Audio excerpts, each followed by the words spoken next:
Wow. Wow, this is some really deep stuff. I don't know what just happened, but something happened inside of me. Something snapped, something clicked. I wasn't expecting that either. Sorry. It's okay. It's all right. It's beautiful.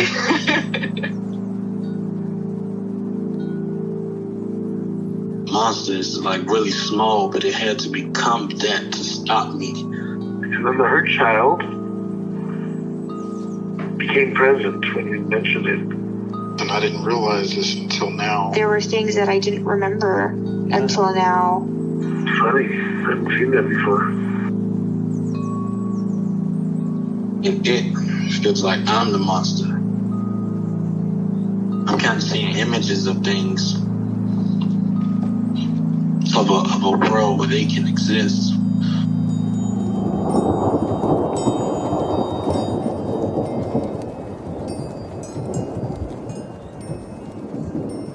This clarity brings all kinds of answers. It's clear. She hugged me and then went back to her place, I guess, in my heart. Oh, it wants to come out. It wants to bippity boppity boop Cinderella me. She's melted into my chest. It's ooey gooey. All week been finishing things, cleaning up more, started eating vegetables again last week. And it kind of just started happening. It's almost like I just finished going through a meditation session. I feel light. When you hit that first joint, in the morning, and I actually feel a lot more awake.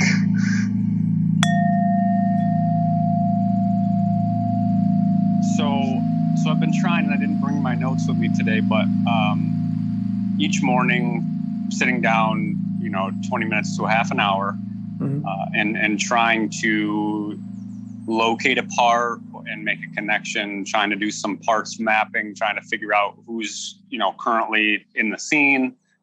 I've even listened to Dick Schwartz, one of his chapters in his first book, and trying to follow along and pause it as he states a question, and then I would pause it and I would try to state the question. And what I ended up finding is that I'm really not getting anywhere. But I'm realizing that that's a part. There's a part here. One time, I was trying really hard to get a hold of my inner critic, and kind of just have a chat or an experience with the inner critic. And I started getting closer and closer, and then all of a sudden, I was overwhelmed by fatigue. I was just completely exhausted. Needed, I could have drank a gallon of coffee or gone to bed for a few hours. I was exhausted, and that came out of nowhere. I was perfectly fine, had plenty of energy, and then as I was, doing the exercise and then kind of writing down what comes up, that's the way I kind of keep track of it. All of a sudden, I was dead tired. And then another time, or multiple times, I'm working, I'm trying, and I just keep getting distracted over and over and over and over and over again. And at one point last week, I met a new part, which was really funny, and I haven't been able to locate him since. And so this part is he's like a 5-year-old me version of Macaulay Culkin in Home Alone 2. Okay. And every time, or Home Alone 2, whatever, every time I go to try to do some inner work, it's like I can only catch glimpses of him running around corners and flashing across the screen, but the whole time he's just throwing shit in front of me to distract me. Yeah. You know what I mean? And so it's I kind of got a glimpse of him one day, and I was like, oh my God, that's awesome. That little kid, he's so creative and so funny. And so, that's great. Well, awesome energy. And he's using it to keep me from accessing, the parts of me that are in pain. Yeah. So I'm sure he's in a job he doesn't want to be in. But I haven't been able to get a hold of him since. I can't help myself, but I also have a part that that was strongly identifying with that movie. That's funny. I discovered. Yeah. Just like, thinking back on him, like, since that came up, I've just been thinking about it, and he is so creative, so smart, so creative, so witty, like everything he did was so perfect. Yeah. Such a classic movie. But yeah, that's the it's a 5-year-old version. I think Macaulay Culkin in that movie may have been like 8 or 9, maybe even 10. Mm-hmm. So it's a younger version of that. But I haven't been able to get a hold of it since, and I haven't been able to get a hold of my inner critic. It just keeps, it gets me, and when I find it, oh, there it is. It's blended. Oh, there it is. Yeah. Like I walked by the mirror yesterday and caught myself in the middle of saying something pretty nasty, right in the middle of it, like, oh, hey, how you doing? Like, that's all right. You're not me. I'm not you. You're doing this, and I know for what reason. Yeah. But I'm not going to continue to see myself that way. Yeah. That kind of thing. Well, congratulations for you're doing the work. I mean, I know you have a part that says you're not getting anywhere, and I don't know, your degree of progress and where we're trying to get anyway, but you're clearly like, you're doing it, you're doing the work, and you're learning so much about different parts, how they react. The fact that you're noticing, I've tried to contact this critic and then I got really tired. Compare that to not doing either of those things. I'm not aware of any critic. I'm not aware that when I check in with it, I get tired. That's light years ahead of not doing it at all, right? Yeah. Yeah. Yeah, I typically, maybe just in 2 short conversations that we've had, or 1 in a quarter, you've probably heard that I don't know. I'm always like geared to make leaps and bounds, and kind of like disappointed when it doesn't happen, even though it's unrealistic. Like that's kind of the way it works. Yeah, I felt that way about my recovery for a long time, long time. Sure. And like my sponsor and other fellows were like, "Are you kidding? Like, look at where you are. Look where you've been. Look what you're saying. Look at the things you do. Like you're completely different. You're doing a great job." And that I guess that inner critic is always like, "Nope, not good enough." Mm-hmm. Yeah. Yeah, and things always feel like, when you're in it, it's like your whole world.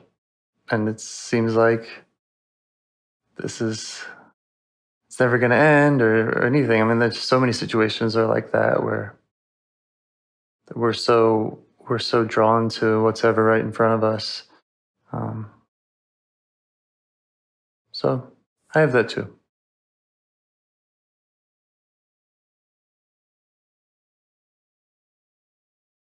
Well, while you were talking and I was listening, I felt myself get real grounded. Mm-hmm. And I'm completely open to, kind of being led. Mm-hmm. I don't really know where to start.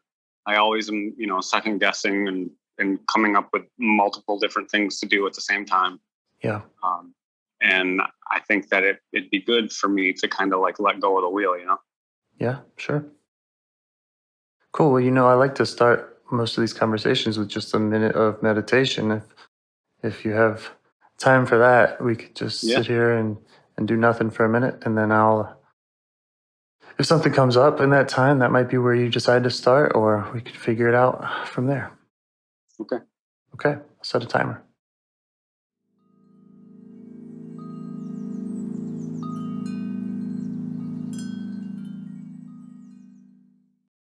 Okay. So you're saying you have all different types of places you could start, or that you're not sure where to start. I just want to remind you that we had mentioned addiction, addictive, patterns as being a potential avenue to look into. But we certainly don't have to start there or end there or do that today. So,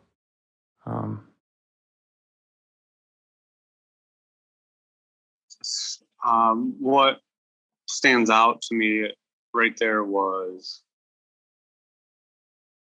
deception, lies,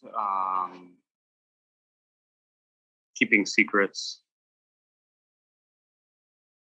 And so one thing did come up during that 1 minute, and typically what I would do is I would try to push it away, and I would try to come up with something else to do that I felt was more easier to talk about with somebody else.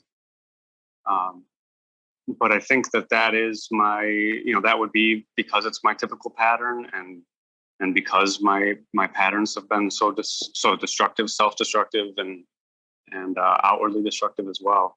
Mm-hmm. I think that the right thing for me to do is talk about that thing. Okay. And so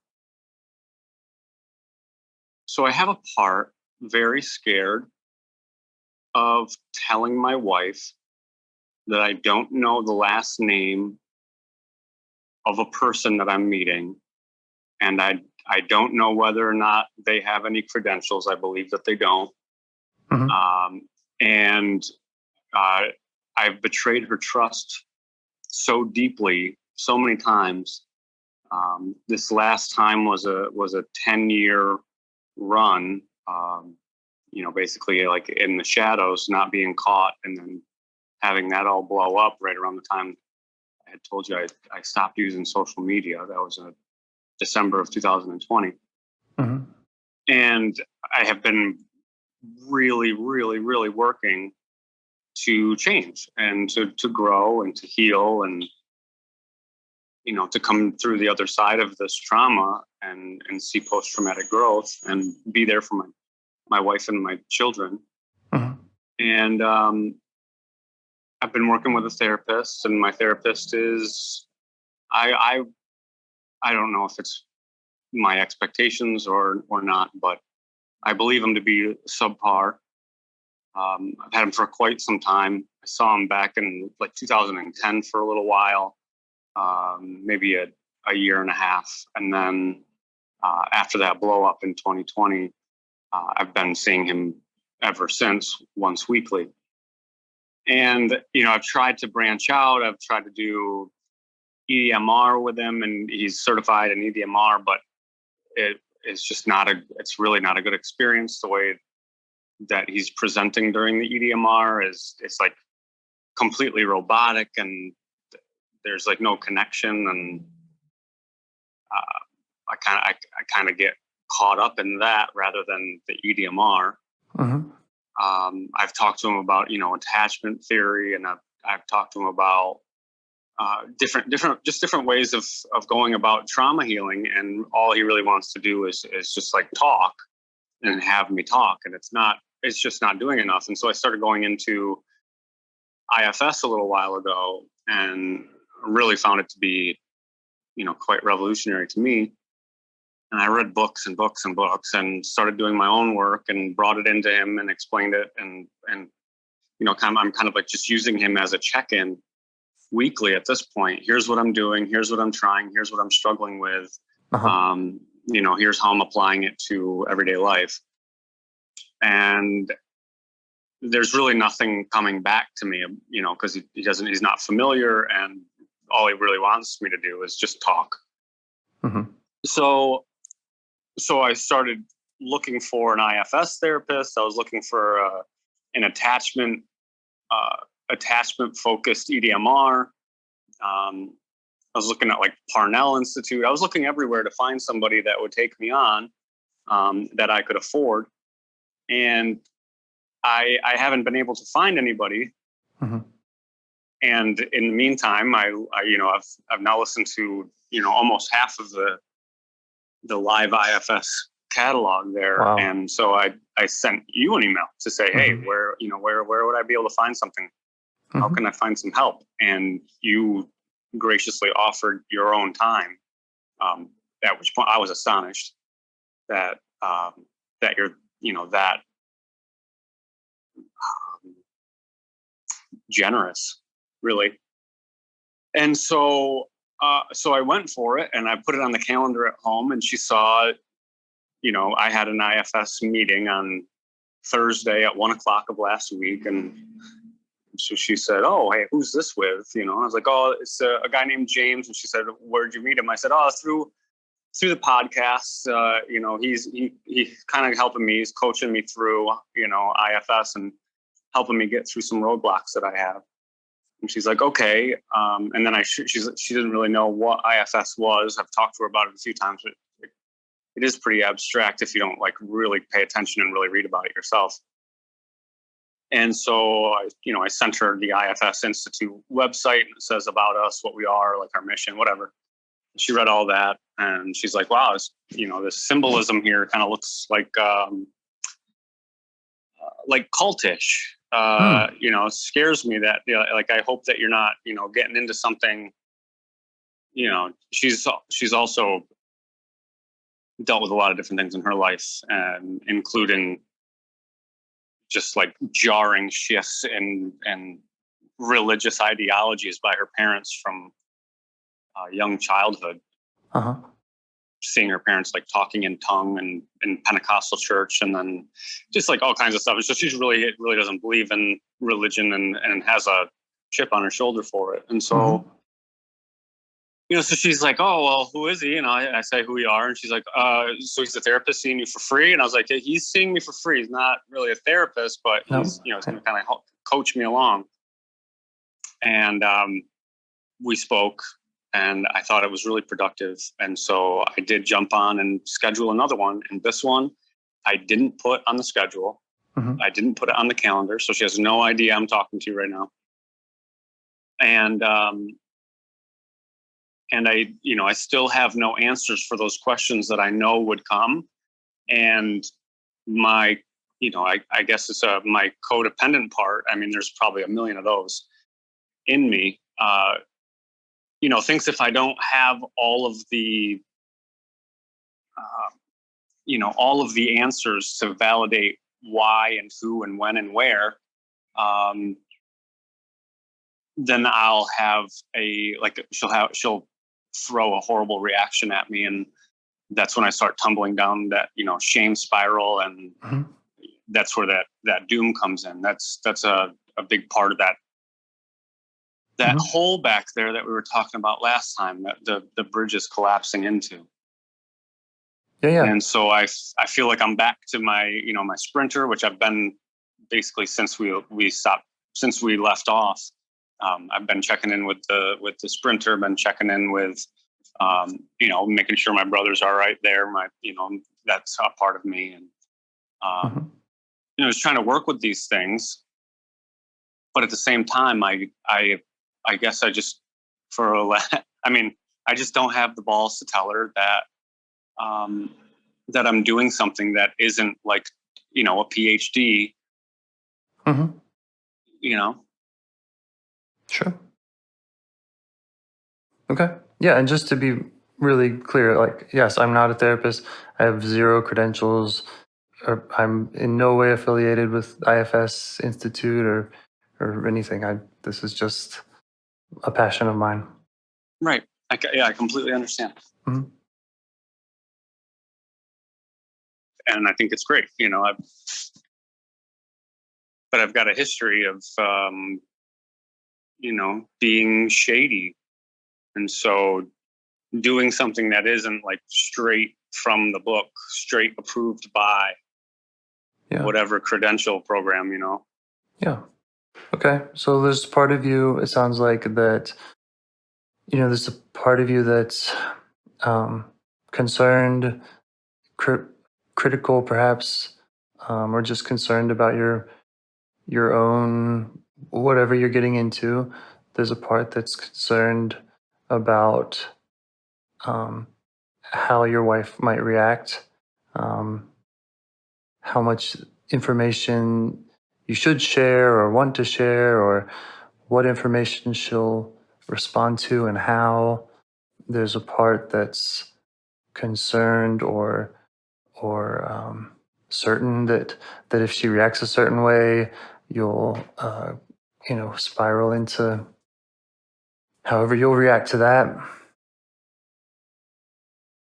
I'm just naming some of the parts that I'm hearing, which might be overlap of many parts.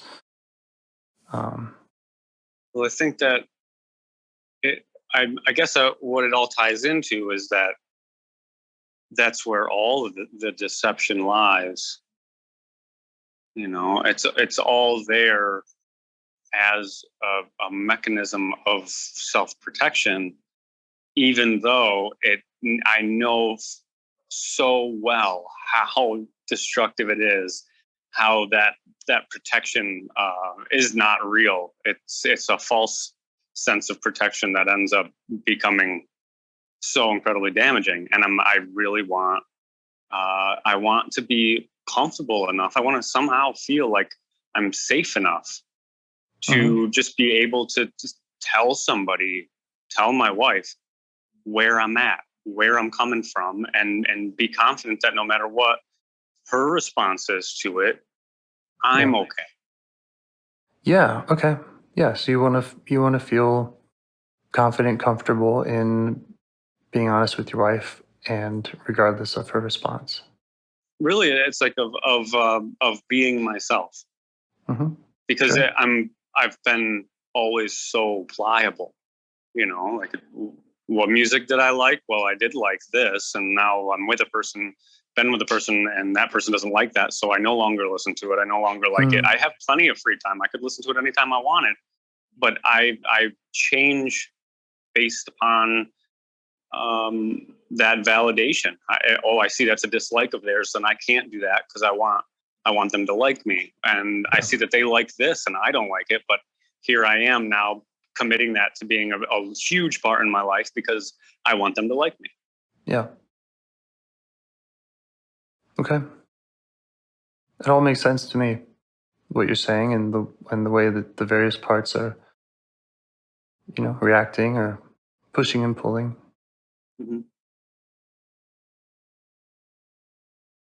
I noticed that you said that that this part is damaging.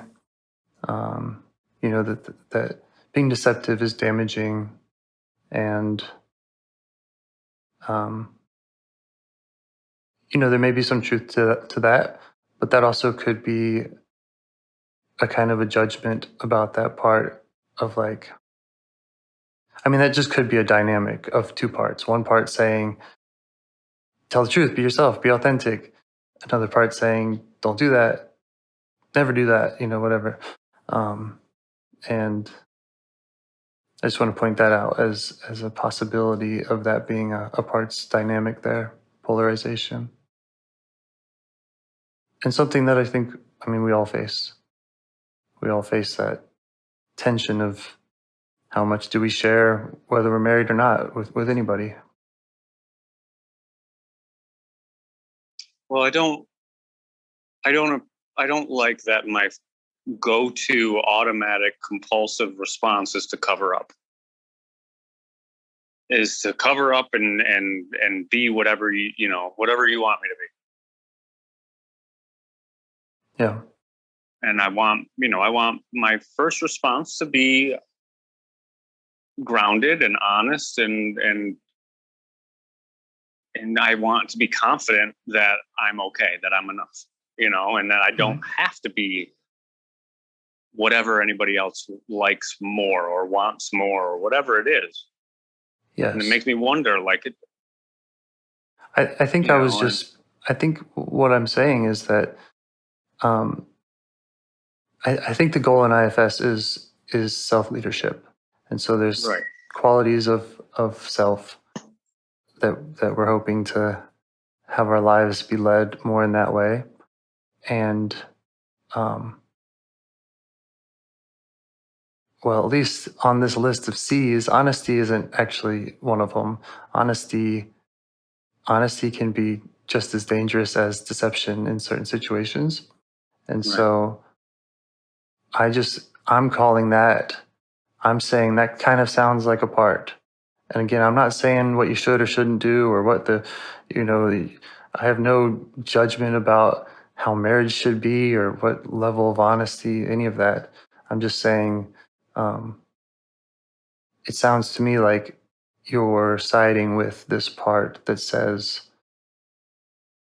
honesty is the way, and any other way is irrational, or I don't want to do that. And I'm just pointing that might be siding with a part. But we can examine that and figure it out. Yeah. I'm willing to do that, and I think that was really insightful. I hadn't really thought about it that way. Yeah, if you're, I mean, there's times when we're in danger, and being honest is how to give the bad guy the tools he needs to do more damage. So all kinds of situations. Anyway, let's if you would like to get to know, let's say, this part that's covering up, so that you can work with it more, so you can not be pushed around by it so much, then I would ask you where in or around your body you feel like that comes up. Would you be able to more specifically identify the part? Mm-hmm. What is it that I am looking for specifically as the part?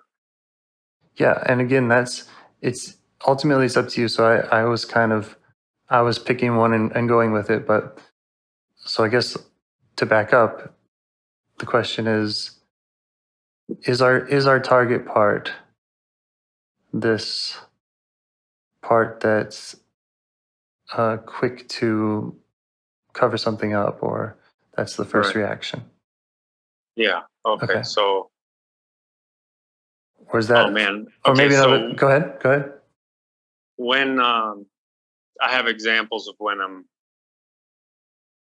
I'm extremely triggered, like it, and it's an impulse. I have to cover it up, and I don't have an alternative.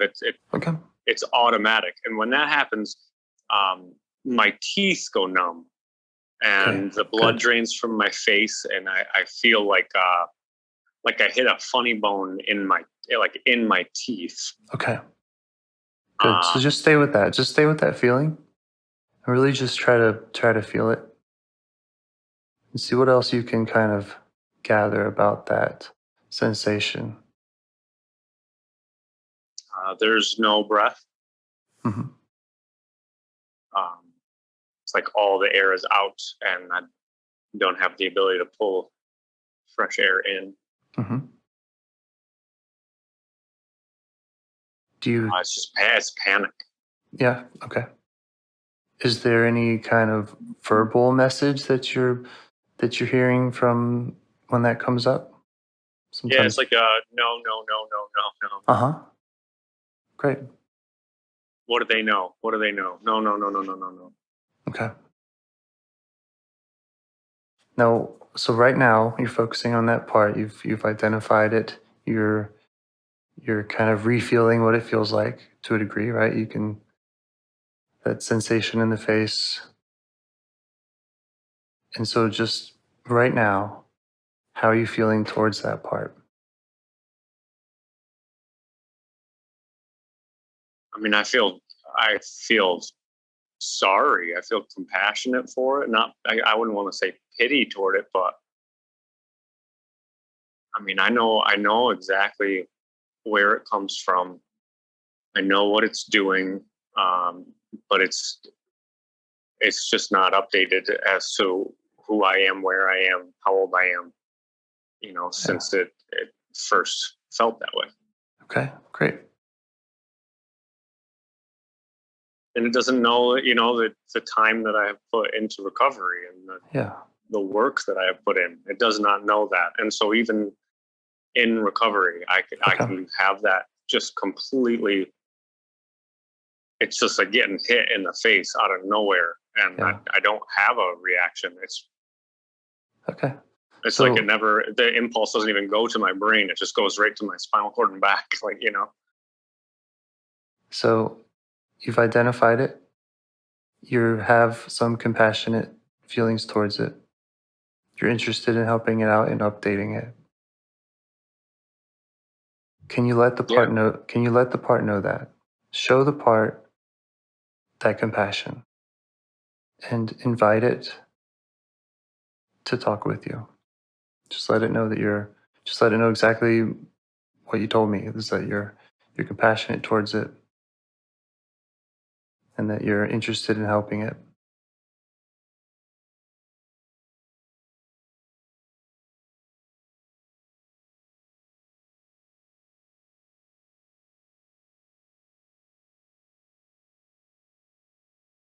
Okay. And then just try asking perhaps what else it would like you to know about it, about its situation.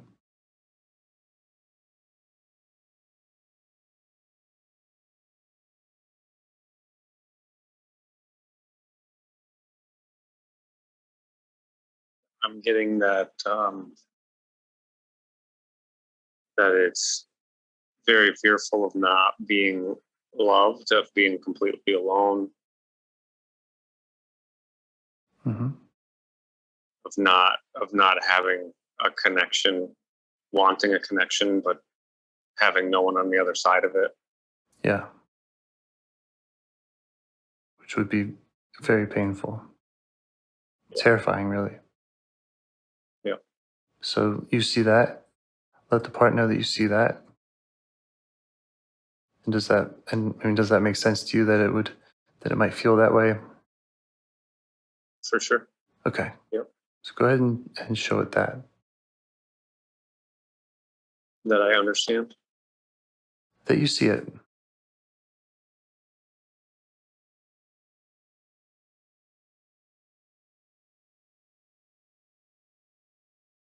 And feel it. And it might not agree that you understand, so we're gonna just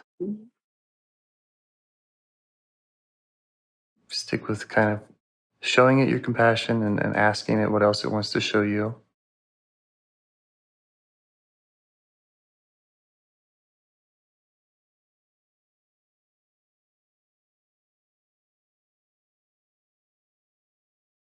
Getting that like nothing is concrete, nothing's dependable, nothing's solid. Everything can fall apart at any moment. Yeah.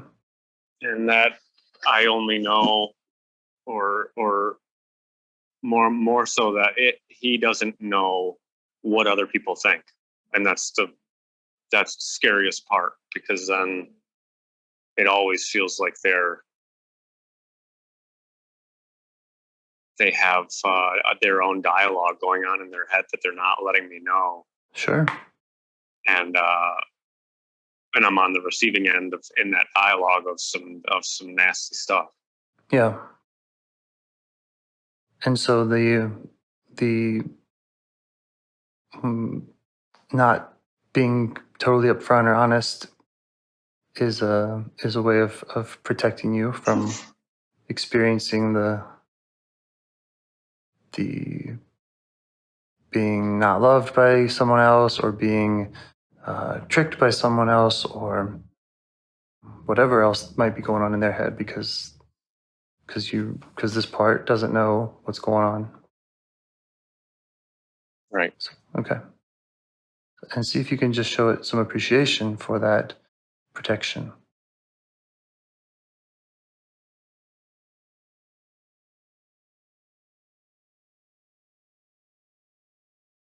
Really hard to make a connection with the part. It's a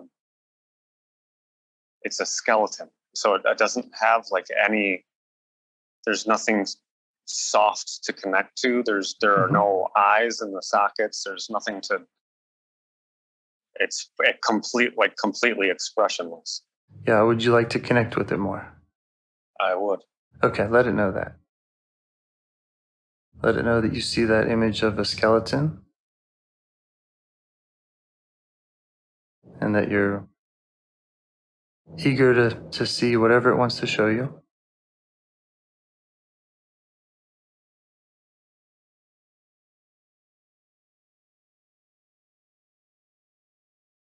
And if that's all it wants to show you, that's fine. That's a lot. What we've already learned about this part. I know you say you've already worked with it, but it's willing to show you quite a lot and tell you quite a lot.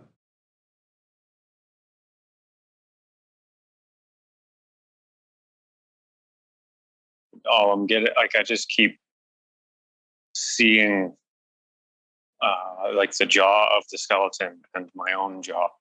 Yeah, Just and the are you jaw of okay? the skeleton. My own jaw. Yeah, and are you okay with just staying with that and seeing what else you can see about that?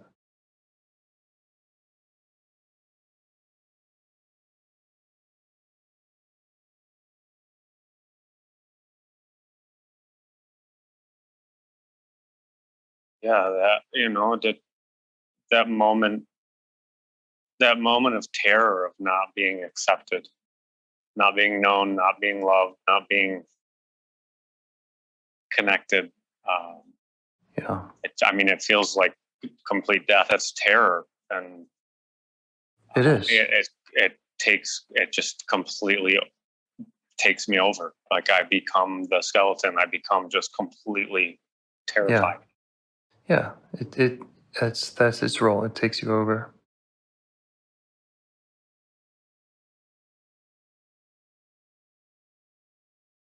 And I'm seeing that, like there are times when it's almost solid, like it is the only thing in existence. Mm-hmm. When it comes to my inner universe, I guess. And then I'm seeing that like little instances where little things have been kind of covered up or not told or a quick no when the answer is yes or yes when the answer is no. That he's just like flashing in my skin, just like there and gone. Yeah. Like there's a hint of that fear of abandonment, and It's great. You're seeing more and more. This is great.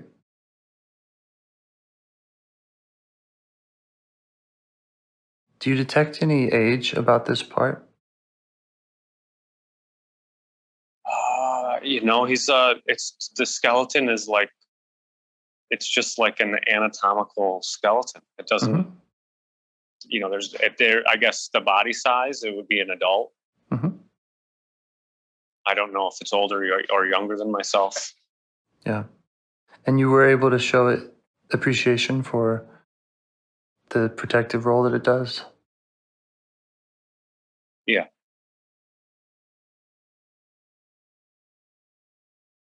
I know I've got another part telling me that this is weird, but when you said appreciation, I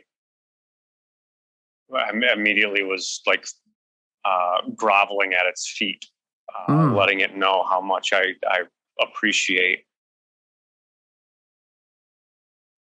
what it's trying to do. How much I understand how scary that is, and I'm very thankful. And so this might be a time to ask if this part feels like you understand it. Just ask if it feels like you understand it.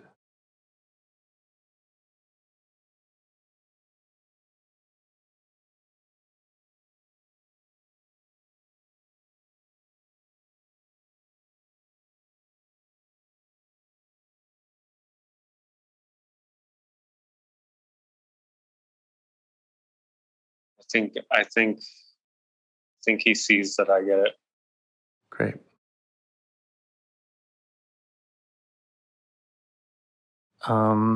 Maybe ask what this part would rather be doing with its energy. if it didn't have to get your attention this way.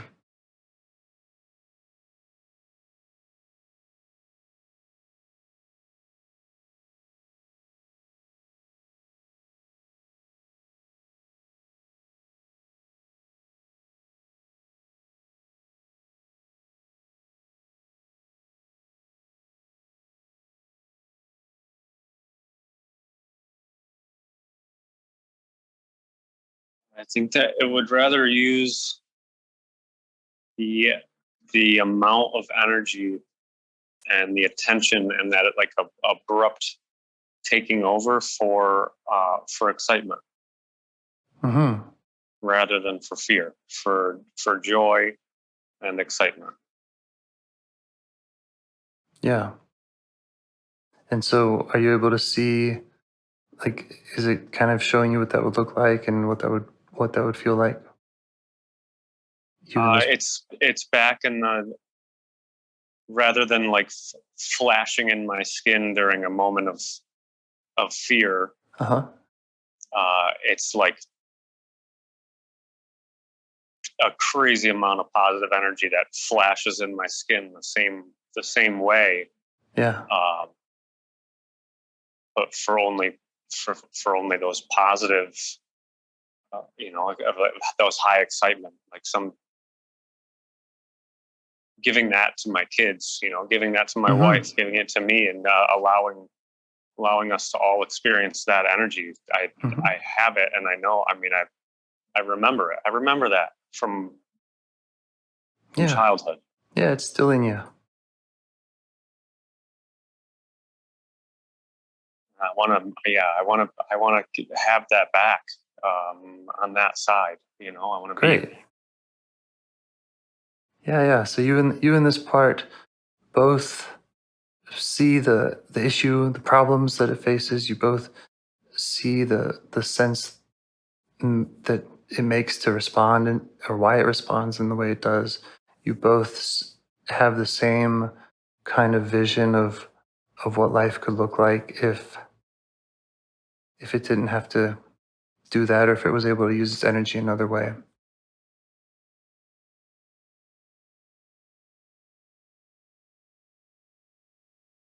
think that is that's all really good. And immediately a part of me, I guess, kind of picked that whole scenario up and set it off to the side and said, okay, so tomorrow morning when you do your check-ins, you're going to check in with this part, and when you do feel a moment of excitement, you're going to allow that part to present itself, to express itself. Yeah, maybe I would ask that part that stepped in if it can step back out, and just let it know that we're almost. You've done a lot to get to know this part. You're in a special place with this part, and you just want to finish kind of getting to know it and letting it ask questions. It's funny. It's like taking like a teacher or a leader out of the room, just being like, listen, you're jumping ahead. Don't do that. Go sit down until we're ready for you. Yeah, a manager. Yeah, it's a managing part. And of course, that as a really great teacher and a really great leader does that through questions and through listening. So we are kind of doing that role in another way.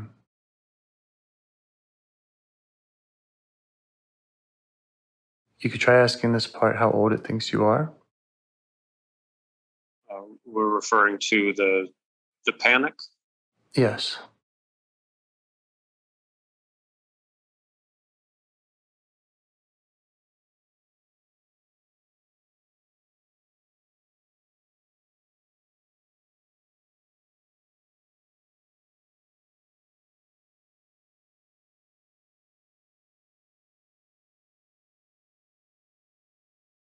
I'm just seeing like just numbers flying by. I don't like like it's the Wheel of Fortune, but with with ages, and the thing is just spinning, and they're not in consecutive order. They're all. That's fine. That's fine. So at least we can say that maybe it's not quite sure, or you could ask it if it knows your real age, and if not, you can just update it. It does know my real age. Yeah.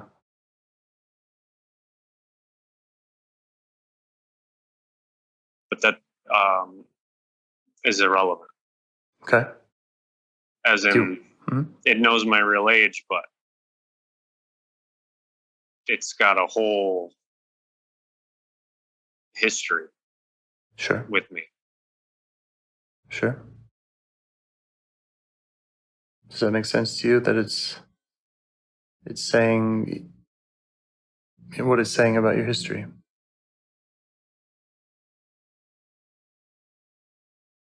I think that it's just saying that it doesn't matter. It's me. It doesn't matter when. Yeah.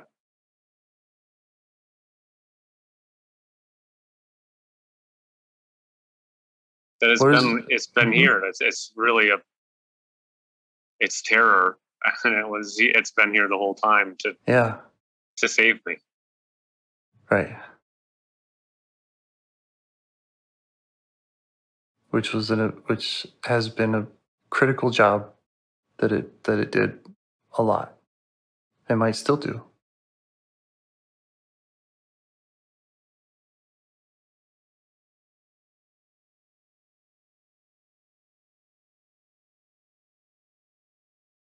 What does this part think about the idea of you going to other parts, of you working on or working with any part that feels unlovable, for example,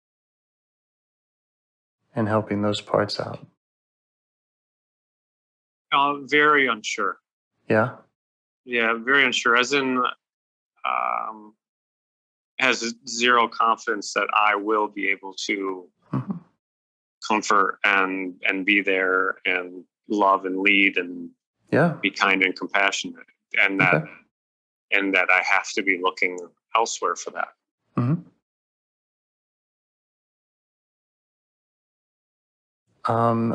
We could do some brainstorming. What does this part perhaps think that you could do differently, or what would it need what would it need from you in order to have more trust, to feel safe or confident in letting you do some of that work?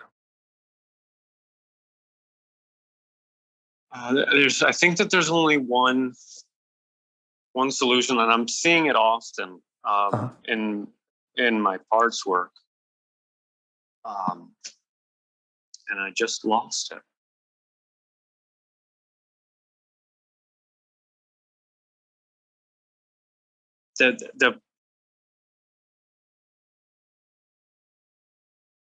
So there's a big issue with just not being able to be there for myself. Right. I guess I've taken on those words and the ways in which I was treated as a child. They like became really how I see myself. Yes. And I can't. I'm like too scared to like let go of other people's perception of me, because it's the only way that I have control over my perception of myself. Yes. So it's the only way I can make something that looks far better than what I see. Yes. I hear that.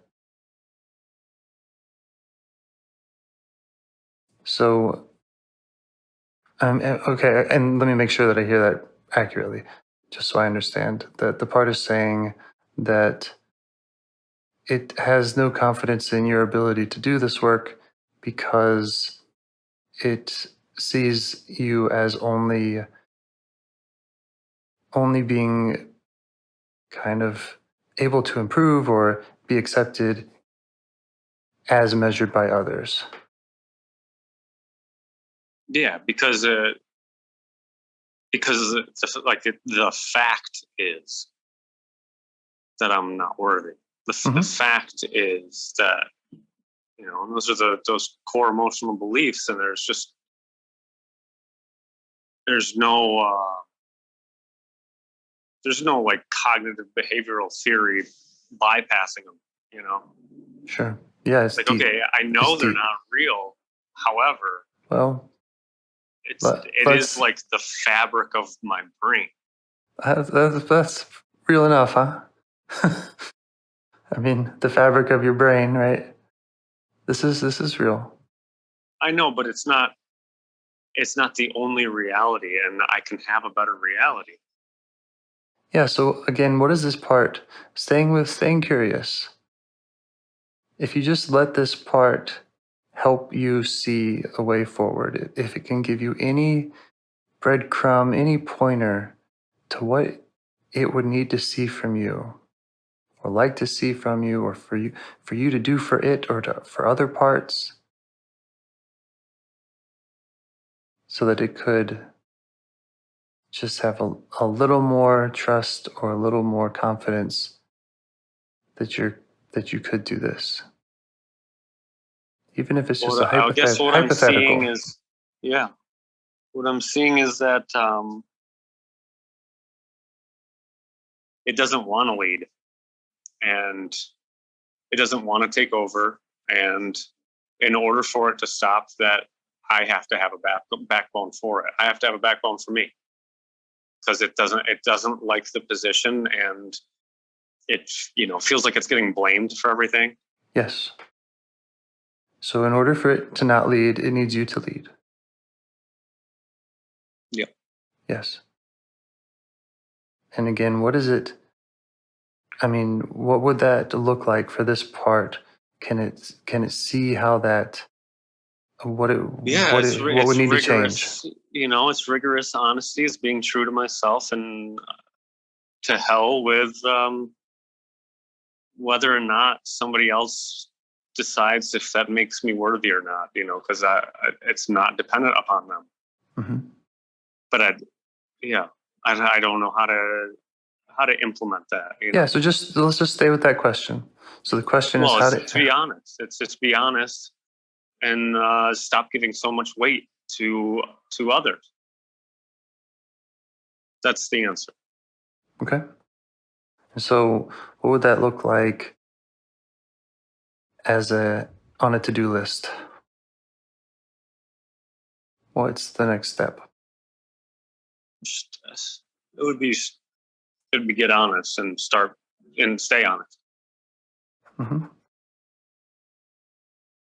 To get rid of anything I'm hiding, anything I'm manipulating, anything, and just let it go, because that attempt to control is suffocating my life.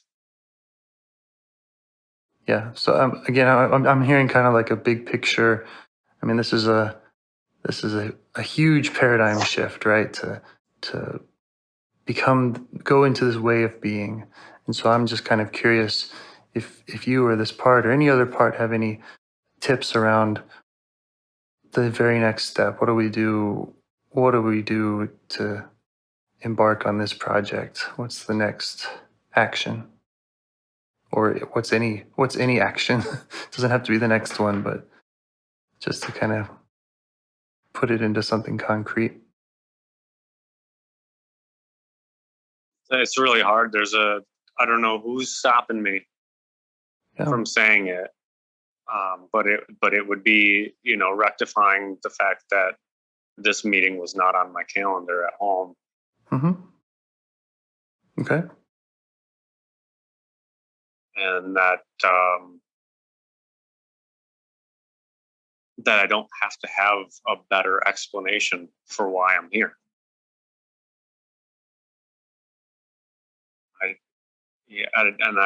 That's a scary one to me. Mm-hmm. Because if it's not 100% rock solid, yeah, then there's my fear. There's my fear of being rejected.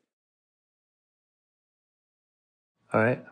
And if we can just, I mean, if it's all right with you, if we can stay in brainstorming mode, I'm taking notes if you're not. What else? Like, what else could be done, needs to be done, might could be done? What does this part need from you? Asking the part. It just, I'm sorry that I'm not able to find. It's okay. I'm not receiving like other than the immediately the calendar issue. It's more like just you gotta live with that integrity. Like you just have to be honest and wholesome, and you just have to love yourself. And this is another one that came up last time too. Is you have to be confident that you're not going to die when no one else loves you. Mm-hmm. Okay.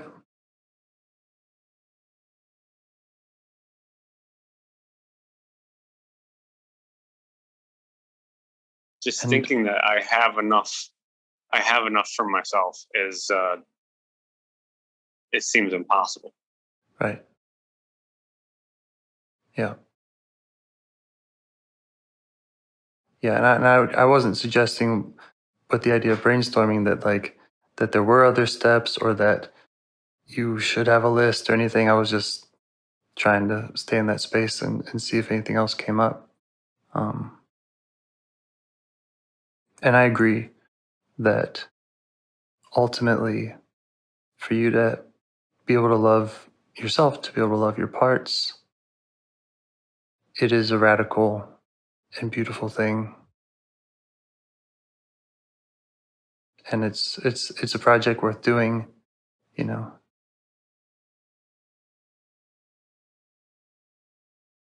it's hard and it takes a long time too. Yeah, it takes a long time, and I know that there's been just huge amounts of progress made. And I have evidence from as early as or as recently as last night of me like really stepping out of my behavior and doing something for the good of hopefully of the relationship rather than self-protection. Mm-hmm. And so I know these things they're coming about. I'm doing them. But then there's that part of me that's always like this, not enough. Yeah. Yeah. And if I can just make a pitch here, I lived with not enough, and it still comes up now and then. And I think that just about everyone I've talked to in an IFS conversation is dealing with exiles who are fundamentally at that's what they're saying. That's kind of the core message that exiles tend to carry is the fear of not being lovable, of not being loved. And, for me, IFS is the most direct, efficient, helpful route for that I've seen in my life and in the handful of people I've talked to about it. So I just want to put that out there that is the project, the aim of the project as I see it of IFS is to go to those parts and to heal them and to take away to help them with that fear and that concern and to show them rather than tell them,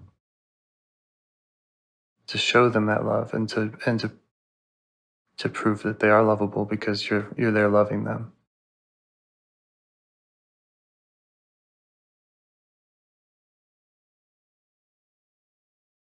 So I just want to kind of again make that pitch of I think you're in the right place as far as looking towards IFS as a way to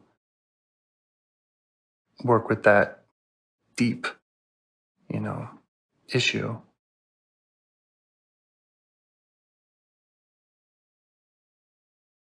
Yeah, that's what I have found to be the case, is that it's the most direct and most efficient way. Yeah. Even though I continue to tell myself that I'm not doing a good enough job. Yeah, that part's gonna be there, and that's a part that you can work with. I have that part too. I have that part that's always measuring my productivity, whether it's in my business or it's in my personal growth, and I have a relationship with that part. I get to know that part. This part needs certain things from me. And just like any part, when I sit down and listen to it, I am benefited. The part that feels like it's a hurdle, it feels like it's a challenge, it feels like it's in my way, or just criticizing, every time that I stop and get to know it, I am enriched by information or direction or perspective. So it's kind of can't lose in that regard, that in that we're getting to know parts. And even if they're all angry and screaming and it seems like a big mess, well, starting by getting to know them is the only way to start.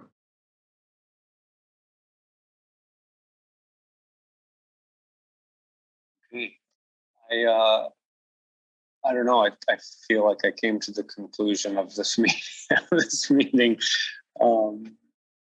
It just happened all of a sudden. I felt like, okay, and I'm done. Yeah. How do you mean? Like done? Like hang up the call? Done with IFS? What do you mean? Done? Oh, I just mean that I think that was, I don't know. I in my body, I feel like that was really productive, and trying to do more is going to be is doing more. It's like the other side of that tipping point. Yeah. Great. And it's awesome that you're picking up on that. You're getting to set your pace. Yeah, I'm not pushing you to do any more or anything. I think it's awesome. So now, just to kind of organize, I know that you organize as well. I think that what this means is I've got a skeleton, I've got a sprinter that's sprinting over that collapsing bridge, and I've got that hole behind the bridge, and there are parts of me that are in that hole that are actively opening it up, that are destroying things and making that bridge collapse behind the part of me that is sprinting. Yes. And I've seen a couple of different parts of them over the last week or so, mm-hmm. in that hole, basically just like throwing bombs. Mm-hmm. And then I've got this little 5-year-old evader, distractor. And so I think that this next week I have to take time to have space for each one of them. Does that sound like a thing? Like I my 20 minutes, I could be like, start with one, and if I run into an issue with it, then I can stay with it. But if I can touch base and show it that I'm there and that I'm consistent and building that relationship, then I kind of just like move through. Yeah, it sounds like the various parts. Sounds like a reasonable approach. I mean, I do something similar in my check-ins. I have my kind of my Rolodex, and I kind of go through in a certain order. And when something feels big, then I stop there and spend time there. Okay, I can do that. And I think another approach that's kind of commonly prescribed is, okay, you got to know a part, stay with that part for 3 weeks. Spend 3 weeks with that part. And that might be more around exiles. Yeah. But or if I can finally meet that little kid, I just want to spend all my time with that kid, man. Yeah. But either way, again, I feel like me and all my parts want to meet that kid, want to be that kid. Yeah. If you're putting in the time and the time is spent getting to know yourself, getting to know your parts, so you're doing it, you're going to have results. I believe you. Again, if the project is really to get to know yourself, and we talked about to love parts that don't feel lovable, getting to know and getting to love are basically one and the same. Right.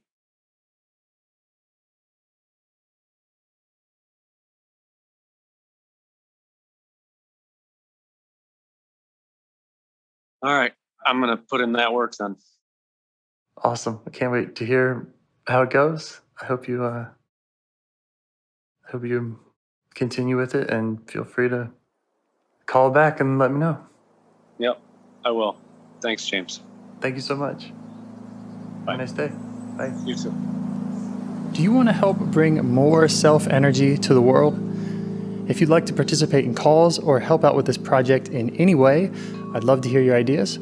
Join the Discord server or contact me at james@liveifs.com. A huge thanks to our audio engineer, Yvonne, for your care and diligence in editing the calls. To every caller for your courage in sharing some of your parts. And to anyone out there getting to know their internal system, keep going.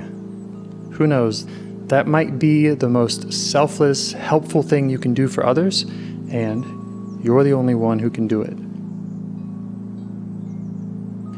If you'd like to see us reach the largest audience, we must please the almighty suggestion algorithms at iTunes and YouTube. And they don't care about the power of IFS. They're looking for likes and shares and comments, and the sooner the better. Follow the links in the show notes right here in your podcast player to make your wishes known. And now, a minute of meditation. Or if you prefer, pull over. You can do it in 60 seconds. Just click one of those links. They're right there, and give us a like or a 5-star rating. It would really help.